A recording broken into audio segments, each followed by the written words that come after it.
Une agence humanitaire adventiste aide les victimes de la pluie diluvienne qui s'est abattue sur le Brésil. ANN s'entretient avec le directeur de Hope Channel Ukraine après 1 an de conflit avec la Russie. ADRA ouvre son nouveau bureau au Cap-Vert. L'Église adventiste de Cuba honore des centaines de laïcs à travers l'île. Le développement de ces titres dans quelques instants sur ANN.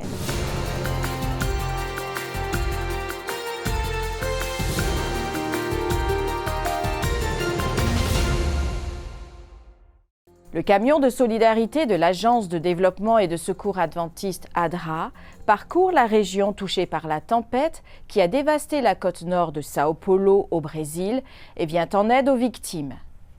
Des quantités records de pluie atteignant les 682 mm ont été enregistrées et ont causé des dommages importants. 48 décès ont été confirmés. Dans un premier temps, pendant son séjour à Sao Paulo, le camion servira environ 1 millier de repas simples par jour, comme de la soupe, ou jusqu'à 500 repas plus complets, avec du riz, des haricots et des protéines. Environ une demi-tonne de vêtements peut être lavée dans ce camion. ADRA a lancé une campagne SOS pour aider les victimes de la tempête. Visitez adra.org.br pour laisser vos dons. Le conflit armé entre l'Ukraine et la Russie dure depuis 1 an maintenant. Au milieu de la tragédie, de la mort et du chaos, l'espoir demeure. La preuve, Hope Channel Ukraine n'a pas cessé ses diffusions, même pas un instant pendant cette période, et plus d'1 millier de personnes ont rejoint l'Église adventiste du 7e jour au cours de cette année particulièrement difficile. ANN s'est entretenu avec Maxime Krupski, directeur de Hope Channel Ukraine, qui nous en dit plus et partage d'autres informations encourageantes. Maxime, comment s'est passée cette année de guerre dans votre pays? Comment avez-vous été personnellement confronté à cette situation?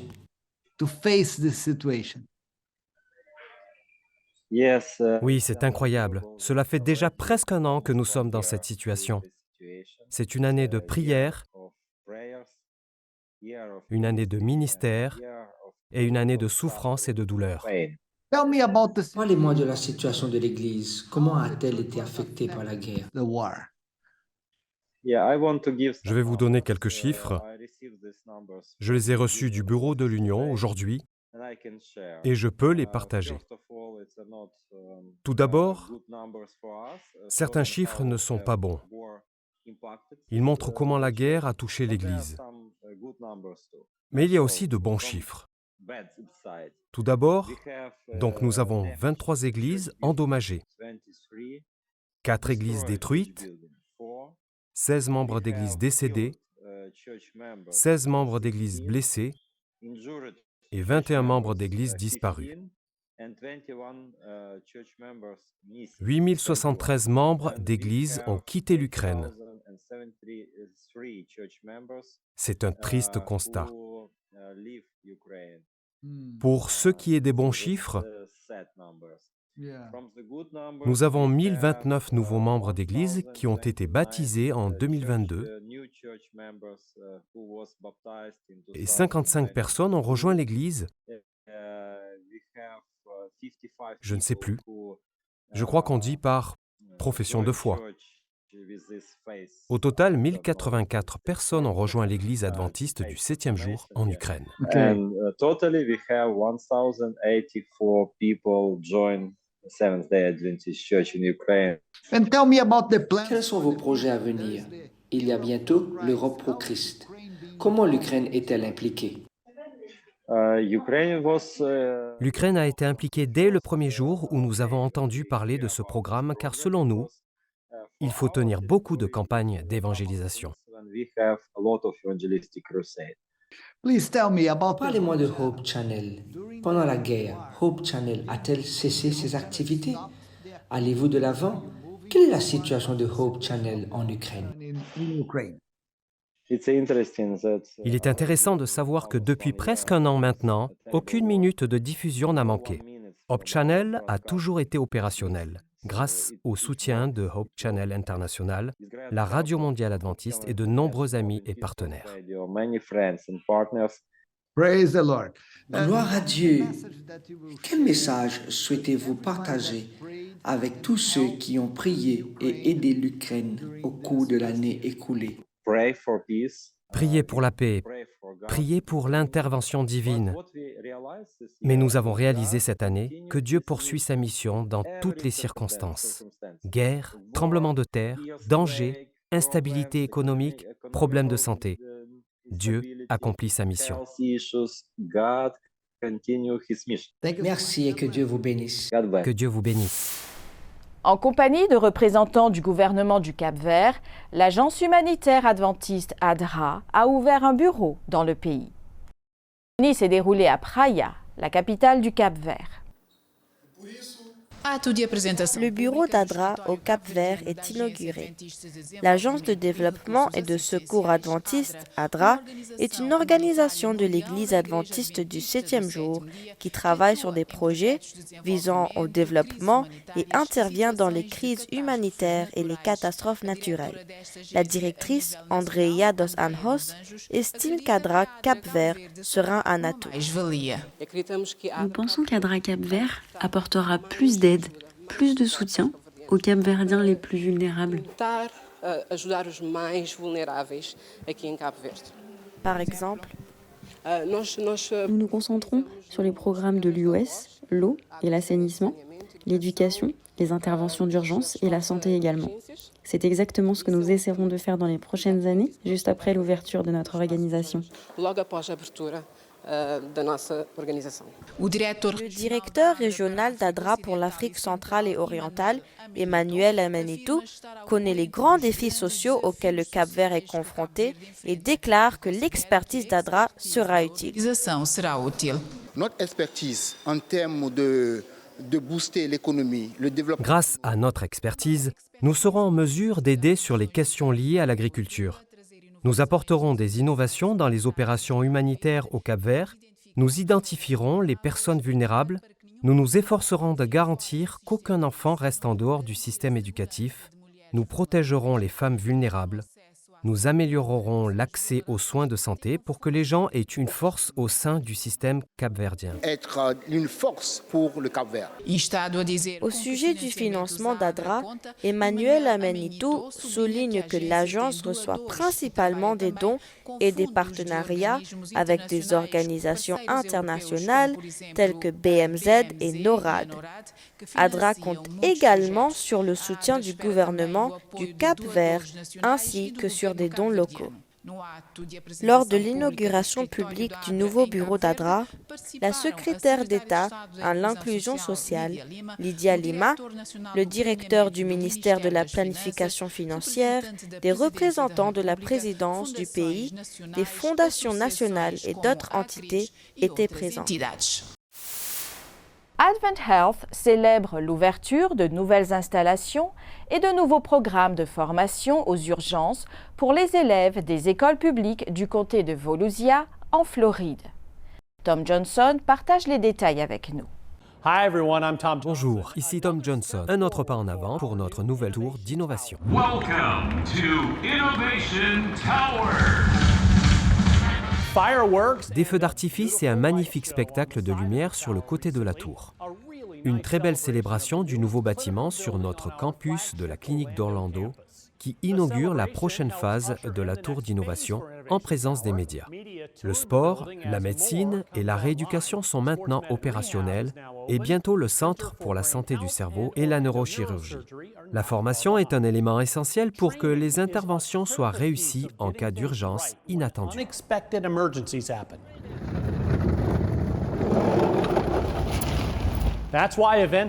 C'est pourquoi l'exercice de décontamination récemment effectué à Advent Health Fish Memorial est si important. Mais ce que nous voulons vraiment vous montrer, est la façon dont notre équipe a mobilisé l'aide de la communauté. Beaucoup des patients que vous voyez sont des étudiants en santé des écoles publiques du comté de Volusia. Les élèves du lycée Deltona se sont appliqués à créer des blessures très réalistes mais fausses. En plus de donner aux membres de notre équipe une formation cruciale, cet entraînement a aidé ces lycéens qui seront peut-être un jour membres de l'équipe d'Advance Health. Je sais comment orienter les gens si c'est un événement réel. J'ai des connaissances de base qui me serviront quand je travaillerai ici. Leur enthousiasme et leur dévouement sont très appréciés par l'équipe d'Advance Health. Quand les patients sont amenés dans une situation comme ça dans la vraie vie, ils se tordent et ils sont assez bruyants. C'était vraiment bien de leur part de gigoter et de vociférer. L'Église adventiste à Cuba célèbre des centaines de laïcs dans toute l'île. Ce reportage et d'autres nouvelles après une courte pause.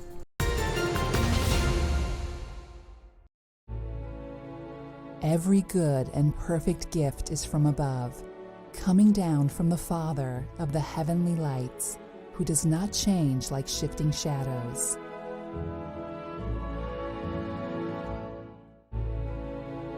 I will give to the Lord the thanks due to his righteousness, and I will sing praise to the name of the Lord, the Most High.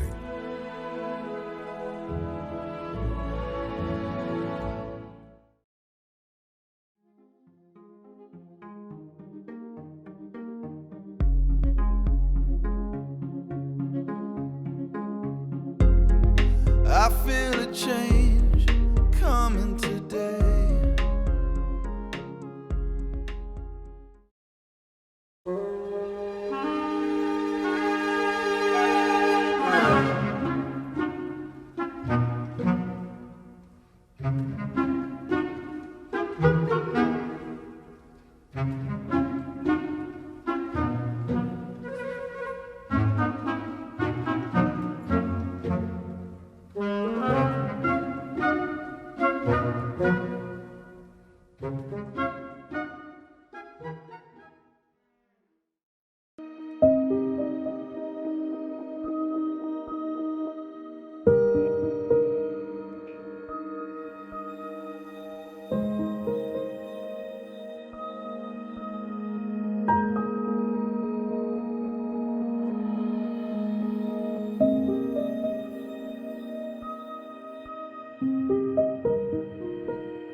Au cours des 3 dernières années, le travail inlassable de plus de 8000 laïcs dévoués et d'une équipe de pasteurs a fait la différence à Cuba, une île située à environ 166 km de Miami, en Floride, aux États-Unis.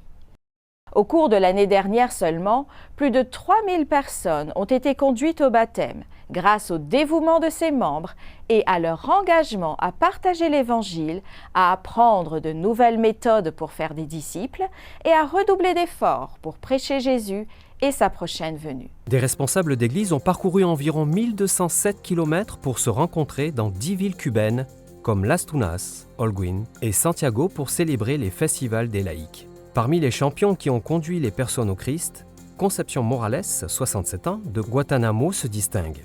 Elle a emmené 50 nouveaux croyants au baptême en 2022. Johan Rafael Paz, qui a quitté sa propre entreprise pour servir le Christ, a conduit 39 personnes au baptême, dont 15 au cours de la seule année 2022. Parmi plus de 200 laïcs spécialement reconnus à Cuba, Victor Vargas, un pasteur de district, a été reconnu pour avoir conduit 120 nouveaux membres dans l'église adventiste de Tunas, située dans l'est de Cuba. Nous poursuivons la série sur les pionniers de l'ASI, les sociétés et industries laïques adventistes. Aujourd'hui, nous verrons comment mêler l'innovation à la mission permet d'étendre l'évangile éternel de Jésus. Sans innovation, la mission est souvent moins efficace. Sans mission, l'innovation est simplement une entreprise humaine. Ainsi, lorsque vous combinez innovation et mission, vous tirez profit des deux. Vous développez l'Évangile par l'innovation. Mais la fonction de l'innovation n'est pas simplement d'innover. Nous ne cherchons pas la pertinence, mais la réussite dans le royaume de Dieu. L'ASI est une merveilleuse organisation dont l'objectif principal est d'atteindre les gens avec le précieux évangile de Christ et le message qui a été confié aux adventistes du 7e jour. L'ASI se trouve dans une position unique pour réaliser cela parce que notre objectif s'adresse aux hommes d'affaires, aux professionnels et aux personnes exerçant un ministère. Nous n'essayons pas d'intervenir auprès de chaque membre ou à être le département des ministères personnels de l'Église adventiste. Nous sommes particulièrement bien placés pour parler aux hommes d'affaires, aux professionnels et aux laïcs. Je crois que ce groupe de personnes a la passion, l'énergie et les idées pour soutenir la mission de l'Église adventiste du 7e jour. Donc, la vision est vraiment de voir les gens combiner les affaires et le ministère parce qu'on nous apprend qu'ils ne sont pas incompatibles, ils ne font qu'un. Je pense que parfois nous sommes confus. Nous disons aux jeunes « Hey, on va aller au paradis » et on a en tête des harpes et des nuages. Mais cela va surtout être créatif. Dieu est créatif. Je crois que pendant toute l'éternité, nous allons être créatifs. Ici, nous avons la chance d'avoir un impact sur des gens qui pourront être créatifs avec nous pour l'éternité. Donc, je pense que le vrai but de notre présence ici est d'amener plus d'âmes au royaume de Dieu par les différents moyens grâce auxquels nous pouvons avoir un impact sur les autres.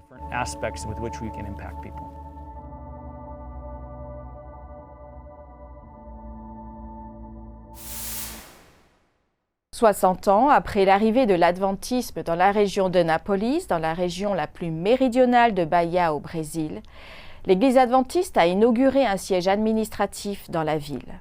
Le territoire couvre 24 districts pastoraux, 20 villes et 2 unités scolaires comptant plus de 1400 élèves. Les dirigeants de l'Église adventiste d'Amérique du Sud ont participé à la cérémonie à laquelle ont assisté les autorités locales et de l'État, ainsi que des personnes de toutes les villes du territoire. La pionnière, Alaïde Ribeiro, qui faisait partie de la première famille adventiste de la ville, a déclaré que ce moment était indescriptible. Quand j'irai au ciel, dit Alaïde, je raconterai cette journée à mes parents et à ma grand-mère qui ont commencé le travail que nous avons entrepris ici. Plus de 6500 livres et 575 prières ont été partagées de porte à porte en Australie et en Nouvelle-Zélande.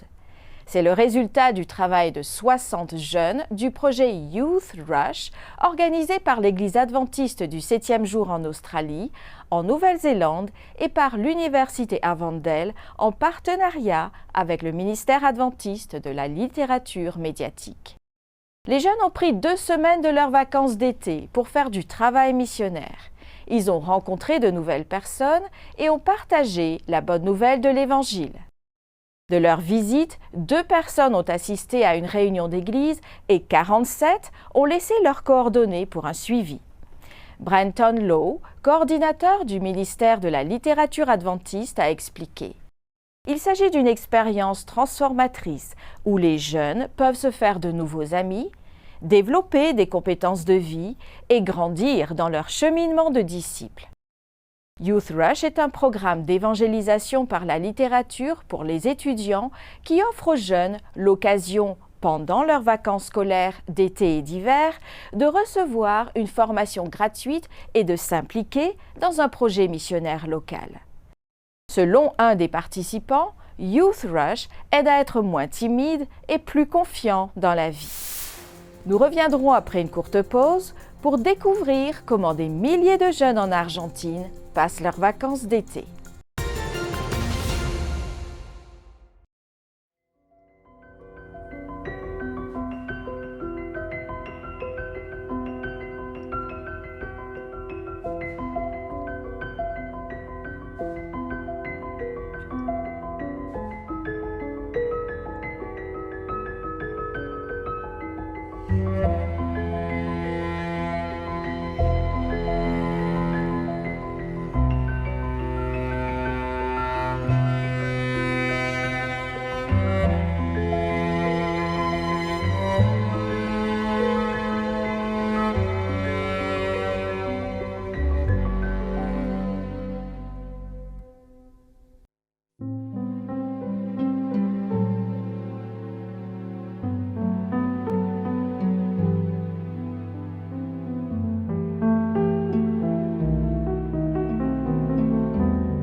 Pour beaucoup, l'été rime avec amis, vacances et famille. Mais pour certains, beaucoup de ces activités se déroulent avec une particularité supplémentaire, l'aide à la communauté. Caleb dans les villes est le nom d'un projet qui va au-delà des belles activités innovantes en faveur de l'aide aux personnes. Selon le pasteur Nicolas Luna, responsable du département de la jeunesse de l'Église adventiste en Argentine, il s'agit d'un projet de jeunes qui cherchent à partager ce que Jésus a fait pour eux en impactant la vie de leurs proches. Cela donne un sens différent à l'activité qui a commencé en février dans toute l'Argentine. Le responsable de la jeunesse souligne que des milliers de jeunes participent à ce programme qui, dans certains cas, a commencé par des retraites spirituelles, des camps et des voyages. Cette année en Argentine, le projet Caleb est divisé en 3 étapes: Caleb dans les villes, Impact Caleb et le voyage de Caleb. Toutes ces actions s'appuient sur le personnage biblique Caleb, qui, avec Josué, a conduit le peuple d'Israël à prendre possession de la terre promise. Precious est une jeune fille qui était réticente à l'idée de fréquenter un pensionnat adventiste du 7e jour en Ouganda.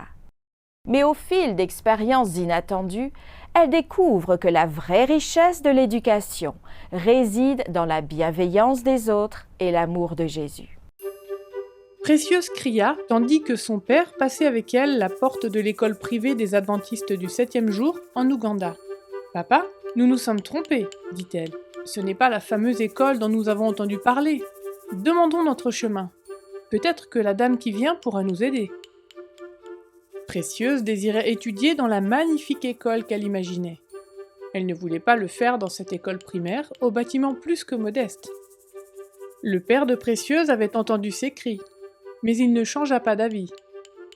Ce n'est pas la beauté des bâtiments, mais l'excellence de l'éducation qui compte, ma fille, lui souffla-t-il à l'oreille. Précieuse se mordit la langue. Elle décida de se tenir tranquille. Mais son visage parlait de sa contrariété tandis que son père l'inscrivait à l'école. Désormais, elle vivrait à l'internat et mangerait à la cafétéria. Quand son père lui dit au revoir, ses larmes se mirent à jaillir librement. « Pourquoi mon papa chéri a-t-il choisi de m'emprisonner ?» laissa-t-elle échapper. La dame, que Précieuse et son papa avaient rencontrée à leur arrivée, s'approcha d'elle. « Bonjour, dit-elle aimablement et en souriant. « Allons à l'internat et je te montrerai où tu dormiras. » Malheureuse, Précieuse la suivit tandis qu'elle portait sa valise jusqu'au dortoir. Ce soir-là, son cœur se serra quand elle vit des enfants sortir en rang d'un vieux bâtiment. Elle se demanda ce qui lui arrivait, jusqu'à ce qu'elle voie des enfants portant des plats de nourriture. Elle réalisa alors qu'elle se trouvait dans la cafétéria et qu'elle allait manger pour la première fois de sa vie de la nourriture végétarienne. Plus tard, Précieuse entendit une cloche sonner et vit les enfants courir joyeusement vers la chapelle du campus pour le culte du soir. Elle décida de retourner au dortoir pour se reposer, mais quand elle y arriva, elle trouva la porte fermée. Elle retourna à la chapelle, mais se tint dehors, sans savoir ce qu'elle devait faire. « Viens, entre dans la maison du Seigneur », lui dit la même dame souriante. « C'est le moment de la prière, ne sois pas triste. » La dame parlait si gentiment, Précieuse se sentit aimée et entra dans la chapelle. À l'intérieur, elle entendit les enfants chanter en harmonie. Elle n'avait jamais entendu de si belle musique. Après les chants, quelqu'un se leva et parla au sujet de Jésus. Sa tristesse s'envola rapidement après avoir entendu les chants et les exhortations. « Pour finir, je vais aimer cette partie de l'école », pensa-t-elle. Quand son papa vint la chercher à la fin du trimestre, il fut surpris quand Précieuse lui annonça qu'elle voulait revenir à l'école après les vacances. Elle lui dit qu'elle ne voulait pas manquer d'écouter les gentils enseignants quand ils commençaient les cours en lisant la Bible et en priant. Au cours du semestre suivant, l'école organisa une semaine de prière et Précieuse décida de donner son cœur à Jésus et accepta le baptême. « C'est sûr, une école c'est plus que des bâtiments, » dit Précieuse, car c'est à l'école qu'elle a trouvé Jésus. Merci d'avoir suivi ANN. Rejoignez-nous la semaine prochaine pour d'autres nouvelles du siège de l'Église adventiste du 7e jour. Saviez-vous que l'Église adventiste du 7e jour a une chaîne YouTube où vous pouvez regarder ANN Vidéo, ANN In Depth et beaucoup d'autres vidéos étonnantes sur la prophétie, la santé et l'étude de la Bible?